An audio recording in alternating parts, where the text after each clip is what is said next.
Jeffrey Epstein, a financier and convicted sex offender, has been at the center of intense scrutiny due to his associations with high-profile individuals and his criminal activities.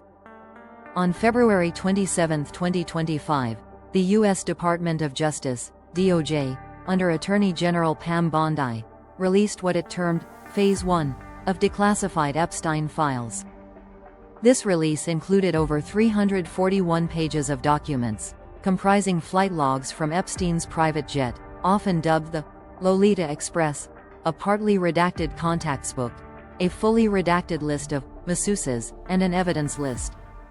The release was framed as a step toward transparency, fulfilling a directive from President Donald Trump, though it sparked mixed reactions, ranging from anticipation to disappointment.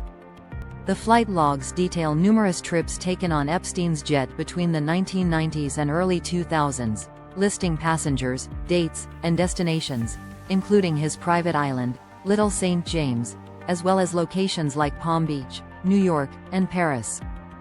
While many of these logs were previously made public through court filings, such as Ghislaine Maxwell's 2021 trial, the DOJ's release included 7 files of flight records spanning over 200 pages.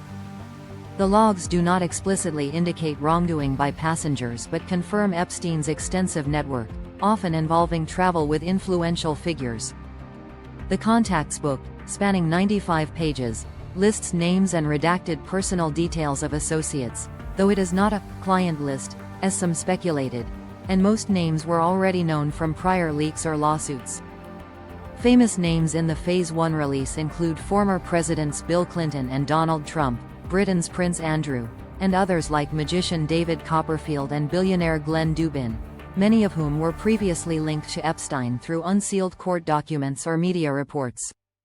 Clinton appears frequently in flight logs, having taken multiple trips, though he denies knowledge of Epstein's crimes.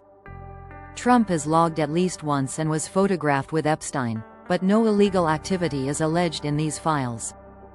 Prince Andrew's association, tied to abuse allegations by Virginia Giuffre, is reiterated but not expanded upon significantly.